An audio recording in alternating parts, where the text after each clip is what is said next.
Hello and welcome to the third episode of the FM show. We've got some very exciting news, so let's jump straight into it.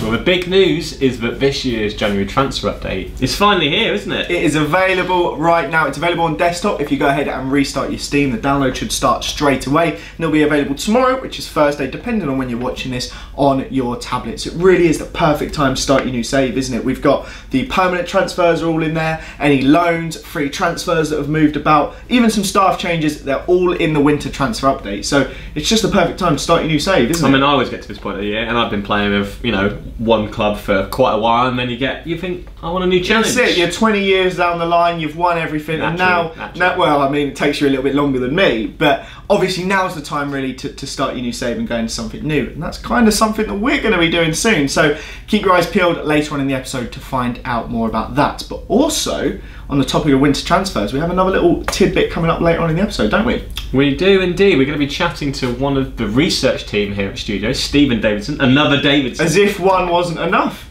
You know, you can't have too many of us, can you? No, you cannot. So we've got a chat coming up with someone else in this episode as well, don't we, Tom? We do indeed. We had a special visitor to the studio last week, and that was Paul Clement, former top flight manager, of course, and he came to talk to us about management in general, but more specifically about training. So I had a chat with him to talk about how he prepares his players for the match ahead on a Saturday. Yeah. So let's not spoil too much of it. Let's jump back to the winter transfer update now, and let's go and have our chat with Stephen. Right, so you'll notice that Curtis is gone, and I've actually been joined by another Davidson, Stephen Davidson, one of the research team here at SI. Welcome. Hi. How's it feel to be here? Feels great. It's such an honour. Brilliant, brilliant. So, as I said, you're one of the research team. Do you want to tell everyone a bit about what you do on a day-to-day basis? So I'm part of a small team that works in SI Towers, headquarters, that manages the research operation for the Football Manager games.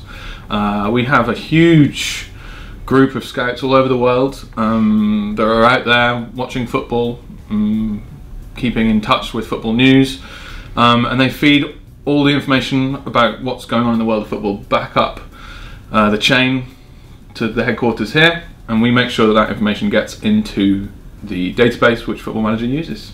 Brilliant, brilliant. So obviously the big news this week is that the January transfer update is finally available. That's right. So tell me a bit about the process that goes into adding all of the latest signings into the database. Well, it's something that starts as soon as the game is out. Football is constantly moving. Data is never finished, if you like. So when everyone else in the company relaxes and is popping champagne, we are fielding emails and calls, and because, you know, a transfer has just happened and why can't that be in the game? So basically we are just working the whole time trying to get the information in our database as up to date as possible. For the January transfer window, obviously we need to try and keep track of everything that's happened between when we last updated the data and the updates that you guys will see in the game. So another aspect of the January transfer update is when you update the players' individual attributes and their abilities. So what's the process behind that? Is it just based on a player's form over the first half of the season, or is it something more, you know, nuanced than that? Their form over the first half of the season certainly comes into it. We would be remiss not to pay attention to that. But our researchers are watching their clubs as frequently as possible. So if you played super well last Saturday, but you've had a terrible few months before that, our researchers are going to know, and they're not going to go straight into Tom Davidson's profile and whack all your stats up because you scored a hat-trick. It's annoying, isn't it? Really? 1 game in 20. I'm sorry, Tom. And really, that's the attitude we take with our data. It's not about knee-jerk reactions. It's about calm, considered responses to humans' behaviour. You know, if someone is on an upward trajectory, and that's proven over time and consistently that, you know, they're performing better, they're doing specific things better than the data that we currently have for them, that's when you take a deep breath and you look at their profile and you think, okay, well, maybe I need to increase crossing or whatever it is. But we're trying not to be constantly chopping and changing, because Tom Davidson might have a great Saturday and then a terrible Tuesday, and then if we just responded to Saturday, then we have to go back and change things all the time. And we want the data to try to reflect real life. That's what we're trying to do here. So it's about considering the present and the past and putting all of that information together to try to work towards a prediction of the future. Brilliant. Thanks for that, Stephen, and hopefully that gives you guys a bit of an insight into the sort of level of detail and research that goes into putting things like the winter update out, and also a bit more about the research operation we have here at SI.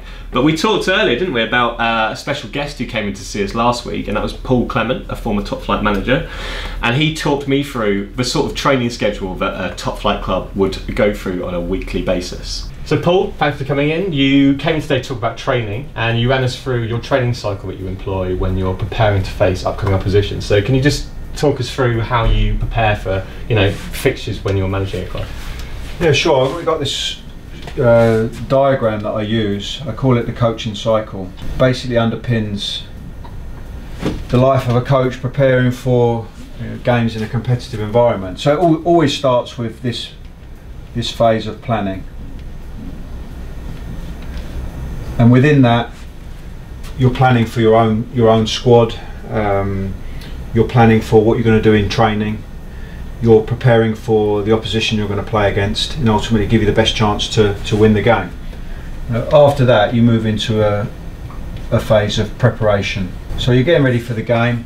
The majority of this work is going to be done on the training pitch, delivered in coaching sessions, supplemented by work in the gym, team meetings, tactical analysis, opposition analysis.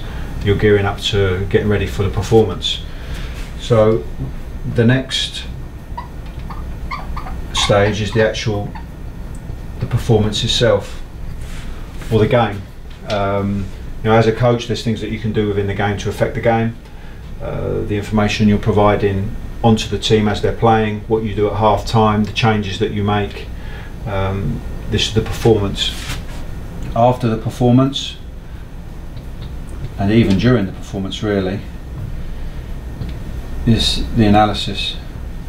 You're analysing as the game's going on, you're analysing at half time, and you're going into really in-depth analysis after the game. And then this cycle continues. It's actually a never-ending cycle, because it goes game to game, season to season. This is really what underpins the life of a coach and a manager. Excellent. Thanks a lot, Paul. You're welcome.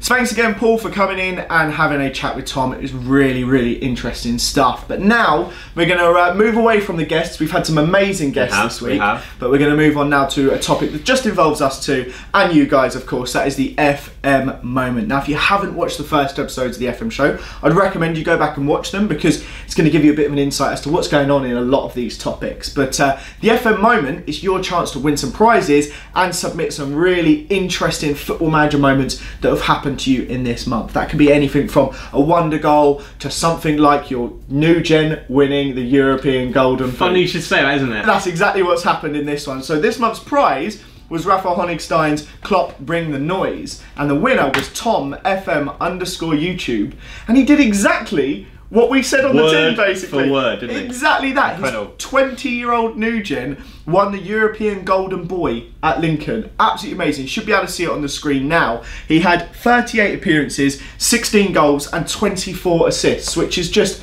an amazing record to have. It absolutely outrageous. Really is. And do you know what else he said? Go on.